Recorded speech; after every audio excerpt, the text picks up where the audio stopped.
2023년 7월 2일 연중 제13주일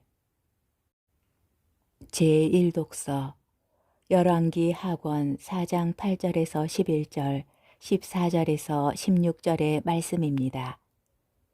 하루는 엘리사가 수넴을 지나가게 되었다. 그런데 거기에 사는 한 부유한 여자가 엘리사에게 음식을 대접하게 해달라고 간청하였다. 그래서 엘리사는 그곳을 지날 때마다 그의 집에 들러 음식을 먹곤 하였다. 그 여자가 남편에게 말하였다. 여보, 우리 집에 늘 들르시는 이분은 하느님의 거룩한 사람이 틀림없습니다. 벽을 둘러친 작은 옥상 방을 하나 꾸미고 침상과 식탁과 의자와 등잔을 놓아드립시다.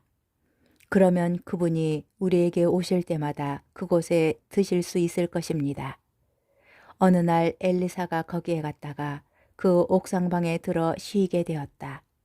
엘리사는 종에게 저 부인에게 무엇을 해주면 좋을까 하고 물었다.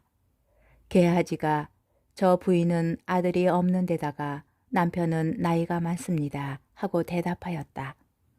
그러자 엘리사는 여자를 불러라 하고 일렀다. 종이 여자를 부르니 그 여자가 문간에 섰다. 엘리사가 말하였다. 내년 이맘때가 되면 부인은 한 아들을 안게 될 것이요.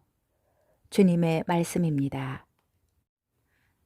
제2독서 사도 바오로의 로마서 6장 3절에서 4절, 8절에서 11절의 말씀입니다.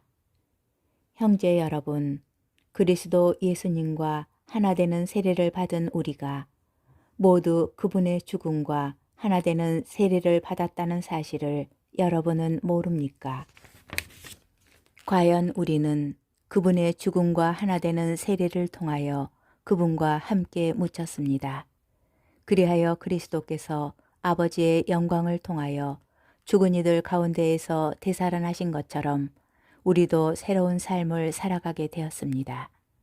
그래서 우리가 그리스도와 함께 죽었으니 그분과 함께 살리라고 우리는 믿습니다.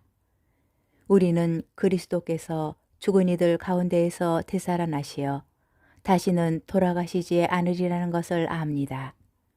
죽음은 더 이상 그분 위에 군림하지 못합니다.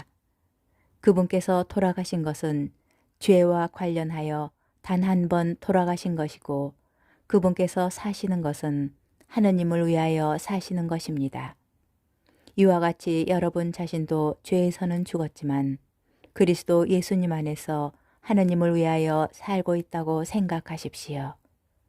주님의 말씀입니다. 복음 마테오 복음 10장 37절에서 42절의 말씀입니다. 그때 예수님께서 사도들에게 말씀하셨다. 아버지나 어머니를 나보다 더 사랑하는 사람은 나에게 합당하지 않다. 아들이나 딸을 나보다 더 사랑하는 사람도 나에게 합당하지 않다. 또 제 십자가를 지고 나를 따르지 않는 사람도 나에게 합당하지 않다. 제 목숨을 얻으려는 사람은 목숨을 잃고 나 때문에 제 목숨을 잃는 사람은 목숨을 얻을 것이다. 너희를 받아들이는 이는 나를 받아들이는 사람이고 나를 받아들이는 이는 나를 보내신 분을 받아들이는 사람이다. 애언자를 애언자라서 받아들이는 이는 애언자가 받는 상을 받을 것이고 의인을 의인이라서 받아들이는 이는 의인이 받는 상을 받을 것이다. 내가 진실로 너희에게 말한다. 이 작은 이들 가운데 한 사람에게 그가 제자라서 시원한 물 한 잔이라도 마시게 하는 이는 자기가 받을 상을 결코 잃지 않을 것이다. 주님의 말씀입니다.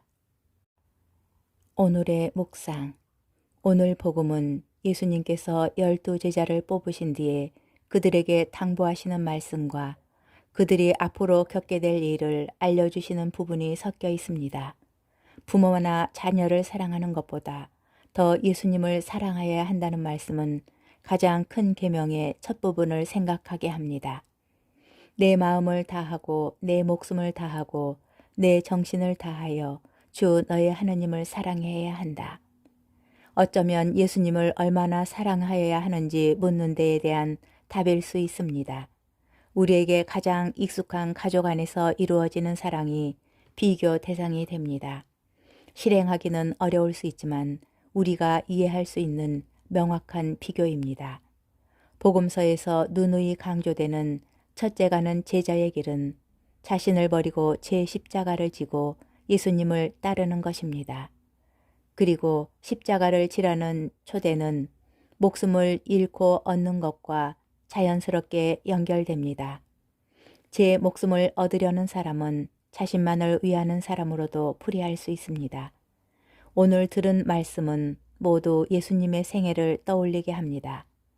예수님께서는 사람들에게 하느님 사랑을 드러내시고 그분을 충실히 따르도록 가르치셨으며 십자가 죽음으로 우리의 구원을 이루셨습니다. 그러기에 예수님의 가르침은 당신 생애의 요약과도 같습니다. 다른 누구보다 더 예수님을 사랑한다는 것은 먼저 보여주신 사랑에 대한 응답과도 같습니다. 신앙인은 이처럼 자신의 자리에서 주님의 사랑을 되새기며 삶으로 응답하는 사람들입니다. 우리의 세례는 그 응답의 시작이고 그 응답은 일상에서 실천하는 가운데 지속되어야 합니다.